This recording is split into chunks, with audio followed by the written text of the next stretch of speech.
Number 8, we are on to our first polar integral problem of this of this review.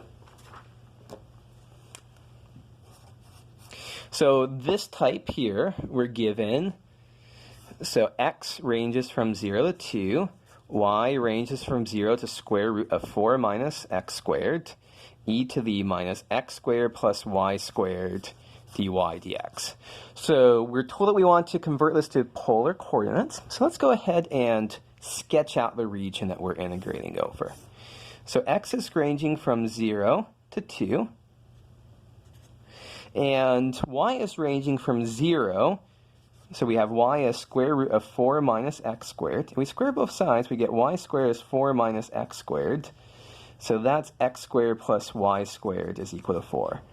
So really, this is inside. That's a kind of lousy looking circle, but you can tell what's going on here.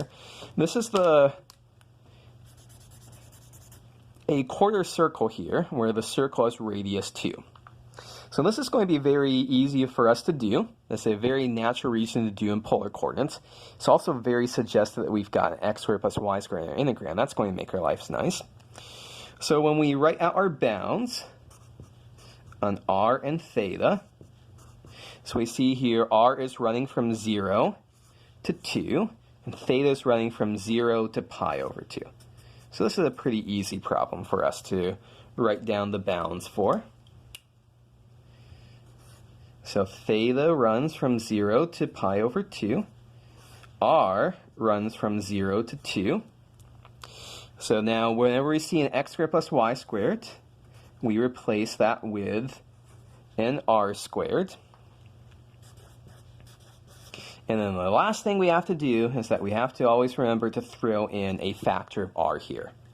And this factor of r is very important for us because if we didn't have that factor r in here, e to the minus r squared, that's an integral we don't know how to do. But e to the minus r squared times r, this is an integral that we can do by substitution.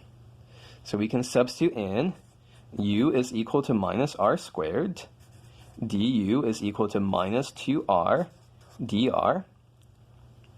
And so we end up with, let me just point out here that we can split this up into the product of two single integrals. We can just make this the integral theta from 0 to pi over 2 d theta times the integral, now u, when r is 0, u is 0. When r is 2, u is minus 4. And let's see here, we have minus 2r dr. So r dr is what we have, so that's minus 1/2 du.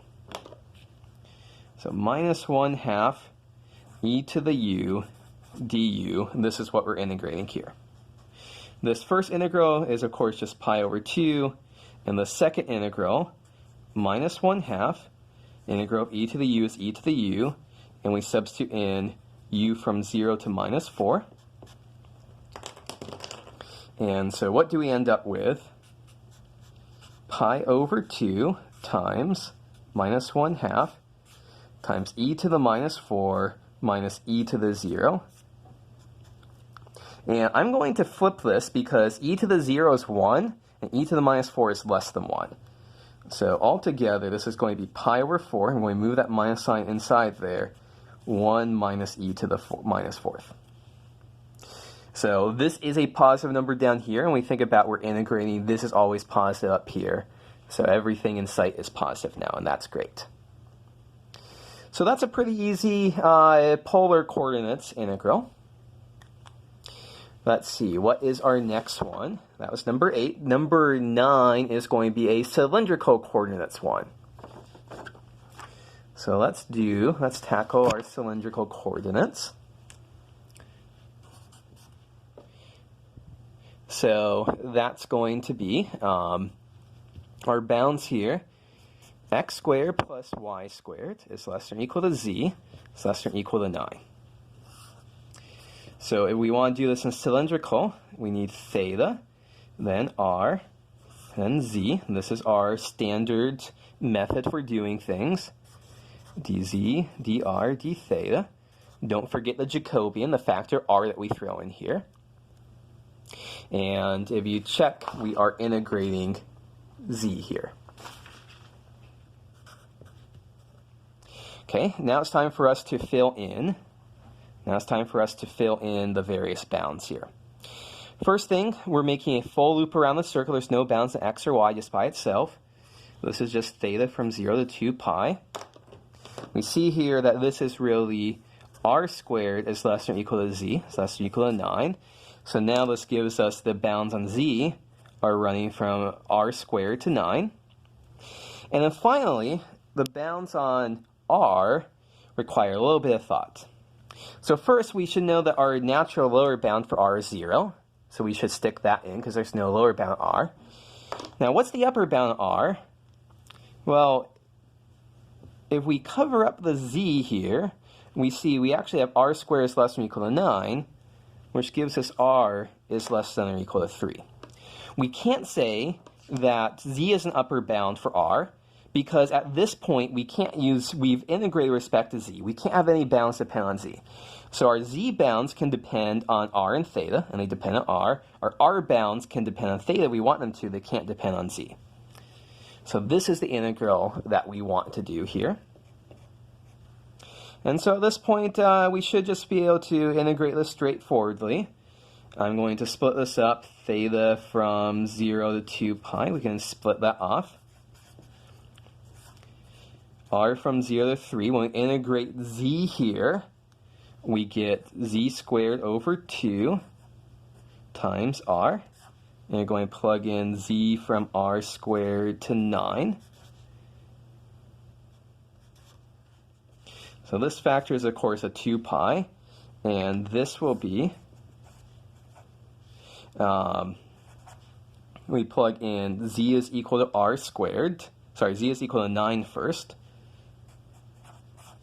So that would be 81r minus, now z is equal to r squared, so that would be r to the 4th times r is going to be r to the 5th. So factor of 2's cancel. We have a pi left outside. And now we integrate with respect to r. So we get 81 over 2r squared minus r to the 6 over 6. And plug in r from 0 to 3. So pi times 81 over 2 times 9 minus 3 to the 6 over 6. And we'll say that is a good final answer. Once again, the integration was relatively straightforward. The tricky part is coming up with the bounds in the first place and making sure you have the right place for what bounds that are allowed to depend on what other variables, and making sure you see here that we have an upper bound of r is equal to 3 here.